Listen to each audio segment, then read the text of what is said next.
vocês? Sejam bem-vindos, sejam bem-vindas a esta videoaula. Anote em seu caderno, por favor, as informações referentes ao cabeçalho, escrevendo o nome da Escola Terra Mater, a data da aula de hoje, quarta-feira, dia 5 de agosto, o conteúdo que nós estudaremos nesta aula, referente às vozes verbais, é um elemento chamado o agente da passiva, e a habilidade que você está desenvolvendo é ser capaz de perceber o emprego das vozes verbais como recursos expressivos relacionados à intenção argumentativa do interlocutor. Na aula de hoje, então, nós conversaremos sobre este elemento, farei algumas explicações, nós faremos alguns exercícios juntos e eu deixarei uma atividade para que vocês possam realizar, ok? Vamos lá, então? Primeiramente, eu quero que você perceba...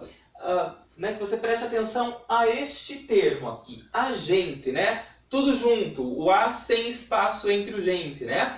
No sentido de quem atua, quem opera, diferente do agente separado, o A espaço gente, né? Que traz a ideia de plural, que substitui ali na linguagem informal o nós, ok? Então, que fique claro para você que nós estamos falando de quem atua, de quem executa, de quem opera, ok? Então, vamos lá? Então, para começo de conversa, nós temos que entender que o agente da passiva é um termo que indica quem ou o que executa a ação de um verbo na voz passiva. Esse termo sempre vem depois de uma preposição, ok? Nós vamos perceber também que a voz passiva ela tem uma estrutura.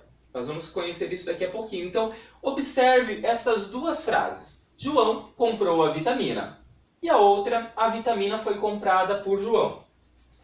Nessas frases, as vozes verbais são diferentes. A primeira está na voz ativa. Vamos relembrar então? Na voz ativa eu tenho a seguinte ordem. Sujeito, verbo transitivo direto e objeto direto. Então eu tenho aqui uma oração completa, composta por sujeito e predicado. Ok? Então, João, e aqui no predicado eu tenho um verbo transitivo direto e tenho aqui a vitamina, objeto direto. Verbo transitivo direto por quê? Quem compra, compra algo, compra alguma coisa. Comprou o quê? E aí, perceba que a resposta para essa pergunta é a vitamina, objeto direto.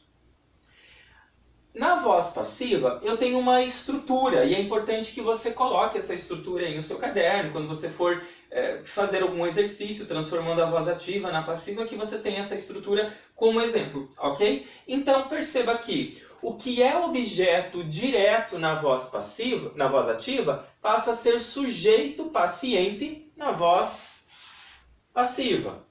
Eu tenho depois do sujeito paciente um verbo auxiliar, sempre representado, então, pelo verbo ser, ok? Depois eu tenho o verbo principal aqui no particípio. Observe aqui a terminação, né, indicando que ele está no particípio. Tem uma preposição para introduzir o agente da passiva, ok? Então, o que é sujeito na voz ativa passa a ser agente da passiva na voz passiva, ok? Então faça essas anotações, é muito importante que durante as videoaulas você faça as anotações daquilo que os professores verbalizam, ok? Então isso serve, claro, para esclarecer alguma dúvida no momento de praticar um exercício. Então perceba que nessas orações que estão aqui no quadro, o verbo comprar, ele aparece na voz ativa na forma comprou e na voz passiva aqui pela expressão, pela locução verbal, foi comprada. Então, na oração 2, eu tenho ali por João como agente da passiva. Então, a voz passiva ela é formada por sujeito paciente, mais verbo auxiliar, mais verbo principal no particípio e preposição, e finalizando ali o agente da passiva. Então nós conseguimos localizar aqui, de acordo com essa estrutura, que a vitamina, ali na segunda frase, é o sujeito paciente. Depois nós temos ali o verbo auxiliar, o verbo ser, representado ali no particípio pela forma foi. Verbo auxiliar Aliás, verbo principal no particípio, representado ali pela forma comprada. Seguido de preposição, preposição por e agente da passiva, João, ok? Ficou claro para você essas informações na estrutura da voz passiva? Agora nós vamos analisar uma tirinha que você recebeu nos slides de personagens que nós já conhecemos, é um casal ali muito divertido, sempre apresenta algumas situações ali familiares, né, para que a gente possa refletir. Nós temos ali o Agar e a Helga. Então vamos lá. Nós temos os dois conversando ali no primeiro quadrinho. E ela diz o seguinte: nós somos convidados para jantar com os Stevensons essa noite. Eu não vou. Eles são chatos e nunca param de falar. Eles vão servir bifes e lagostas. Claro, eu não precisaria ouvir o que eles dizem. Bom, vamos analisar então aqui. Qual foi a primeira reação de Agar ao convite mencionado por Helga? Coloque uma pausa para que você possa elaborar a sua resposta. Bom, ali a primeira reação dele ali no convite mencionado pela esposa foi de que ele não aceitaria o convite, né? Porque a família que ia servir o jantar era chata e falava sem parar. Essa é a justificativa dele, né? Para não aceitar o convite. Próxima questão. Por que Agar mudou de ideia quanto à recusa do convite? Por qual motivo? Porque uma característica dele é que ele é guloso, né? E Helga contou a ele o que seria servido no jantar ali oferecido pelo casal, ok? Pela família. Próxima questão. Pela fala de Helga, dá para saber quem foi o autor do convite, mas ele não aparece de forma destacada na frase construída por ela. Com que intenção Helga parece ter usado a frase dessa maneira? Teve um objetivo? Teve uma estratégia, por assim dizer, na fala elaborada ali pela Helga? Sim, com certeza, né? Então, você percebe que pela fala dela, nós fomos convidados para jantar com os Stevensons essa noite. Então, perceba que ela pode ter enfatizado a ação do convite a quem ofereceu o jantar, né? E não quem convidou, né? Porque já sabia, né? Podemos supor que ela já sabia qual seria a reação dele, ele teria uma negativa ao convite, ok?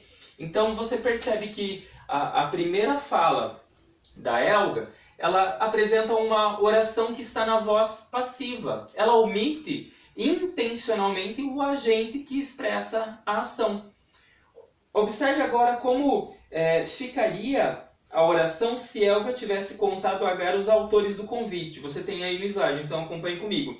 Nós fomos convidados pelo casal Stevensons para um jantar.